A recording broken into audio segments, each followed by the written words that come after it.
नमस्कार दोस्तों, स्वागत है आपका हक टीवी पर। आज हम बात करेंगे उस शख्सियत की जिनका नाम पूरी दुनिया में इज्जत और आदर के साथ लिया जाता है, श्री रतन टाटा। उनके जीवन, संघर्ष और सफलता की कहानी जानने के लिए बने रहिए हमारे साथ इस वीडियो में।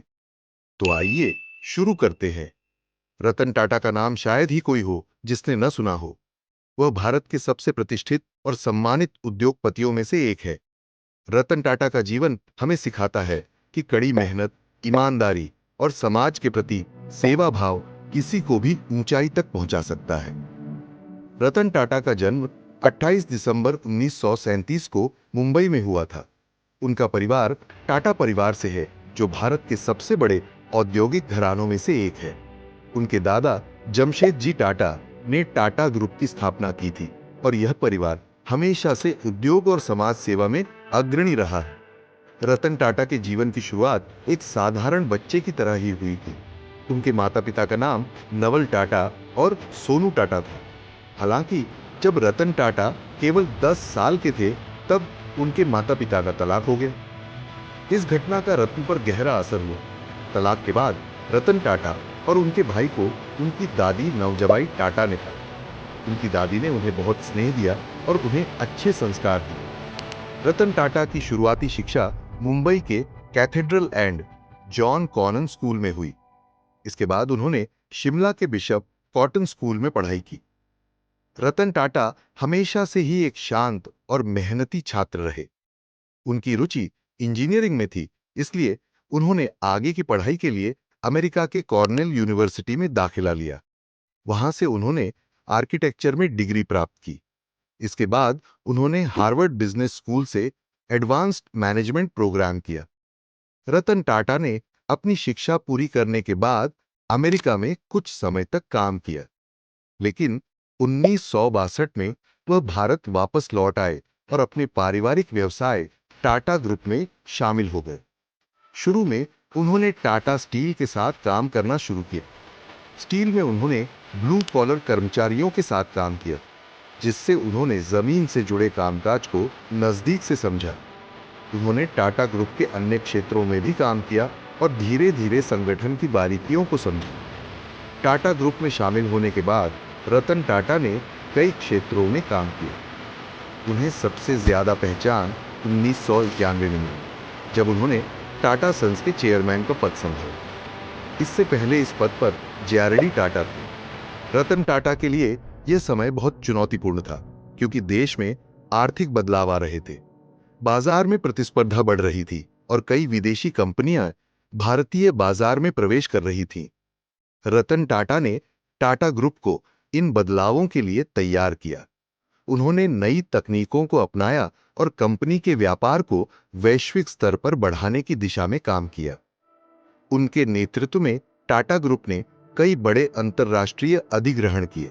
उनमें से सबसे प्रमुख था ब्रिटिश कंपनी कोरस का अधिग्रहण, जो दुनिया की 5वीं सबसे बड़ी स्टील कंपनी थी। इसके अलावा उन्होंने जगुआर और लैंड रोवर जैसी प्रतिष्ठित कार कंपनियों का भी अधिग्रहण किया।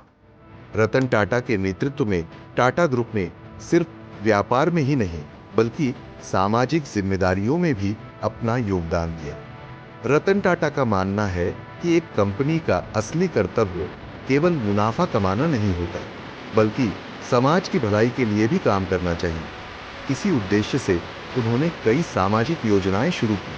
टाटा ट्रस्ट, जो टाटा समूह की एक प्रमुख संस्था है, शिक्षा, स्वास्थ्य और गरीबी उन्मूलन के क्षेत्र में काम करती है। रतन टाटा हमेशा से ही सादगी पसंद करते हैं। वह बेहद विनम्र और ईमानदार व्यक्ति है। उनके पास कोई व्यक्तिगत हवाई जहाज या बड़ा घर नहीं है, जबकि वह एक बड़े उद्योगपति हैं। उनका जीवन बहुत सरल है और वह हमेशा समाज की भलाई के बारे में सोचते रहते हैं। रतन टाटा को उनके समाज के प्रति योगदान के लिए कई पुरस्कार भी मिल चुके हैं। उन्हें भारत सरकार द्वारा पद्म भूषण और पद्म विभूषण से सम्मानित किया गया है, जो भारत के सर्वोच्च नागरिक पुरस्कारों में से एक है। रतन टाटा की एक और खासियत है कि वह हमेशा युवाओं को प्रोत्साहित करते हैं। वह नए विचारों को समर्थन देने में विश्वास रखते हैं। उनकी दूरदर्शिता के कारण ही टाटा ग्रुप ने कई नए और उभरते हुए क्षेत्रों में कदम रखा। वह हमेशा से नई तकनीकों और इनोवेशन को महत्व देते आए हैं। यही कारण है कि उन्होंने टाटा ग्रुप को केवल पारंपरिक उद्योगों तक सीमित नहीं रखा, बल्कि उसे नए क्षेत्रों में भी विस्तार दिया, जैसे कि आईटी सेवाएं, टेलीकॉम और ऑटोमोबाइल्स। रतन टाटा का जीवन एक प्रेरणा है, न केवल उद्योगपतियों के लिए, बल्कि उन सभी के लिए जो अपने जीवन में कुछ बड़ा करना चाहते हैं। उनका मानना है कि सफलता केवल पैसे से नहीं मापी जा सकती, बल्कि यह इस बात से मापी जाती है कि आपने समाज में कितना योगदान दिया है। उनके नेतृत्व में टाटा ग्रुप ने न केवल आर्थिक रूप से तरक्की की, बल्कि समाज के विभिन्न क्षेत्रों में भी अपना योगदान दिया।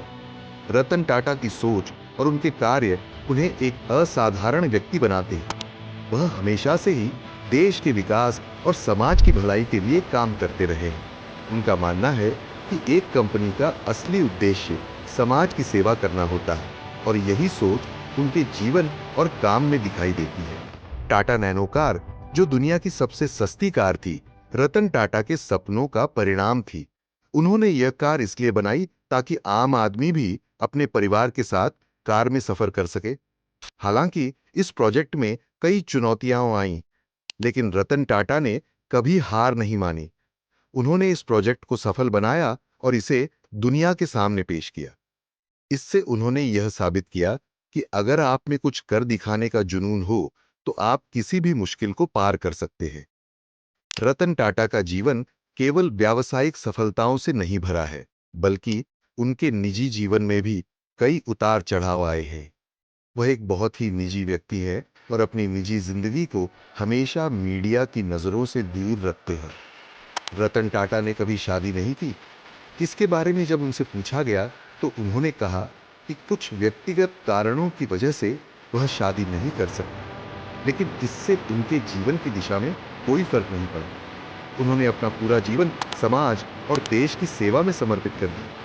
रतन टाटा का जीवन हमें यह सिखाता है कि सफल होने के लिए केवल पैसा या ताकत की जरूरत नहीं होती, बल्कि एक सच्चे दिल, ईमानदारी और कड़ी मेहनत की जरूरत होती है। वो हमें यह भी सिखाते हैं कि जीवन में चाहे कितनी भी मुश्किलें क्यों ना आए, हमें कभी हार नहीं माननी चाहिए। रतन टाटा के जीवन की यह कहानी हमें बताती है कि कैसे एक व्यक्ति अपने सपनों को साकार कर सकता है। उनके जीवन का हर एक पहलू हमें कुछ न कुछ सिखाता है, चाहे वह उनका व्यापारिक दृष्टिकोण हो, उनका समाज के प्रति प्रेम हो, या फिर उनकी सादगी। रतन टाटा हर किसी के लिए एक प्रेरणा है। रतन टाटा ने अपने जीवन में बहुत कुछ हासिल किया, लेकिन वह कभी भी अपने काम को केवल व्यक्तिगत उपलब्धि के रूप में नहीं देखते। उनके लिए उनकी सबसे बड़ी सफलता यही है कि उन्होंने समाज के लिए कुछ किया। उनकी सोच हमेशा से ही यह रही है कि अगर आप में किसी को कुछ देने की क्षमता है, तो आपको इसे समाज के साथ साझा करना चाहिए।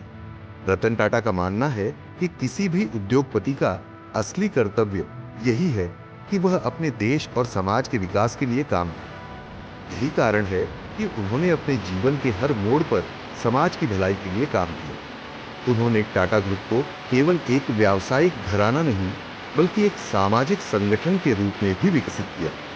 रतन टाटा के नेतृत्व में टाटा ग्रुप ने न केवल भारत में, बल्कि दुनिया भर में अपनी पहचान बनाई है।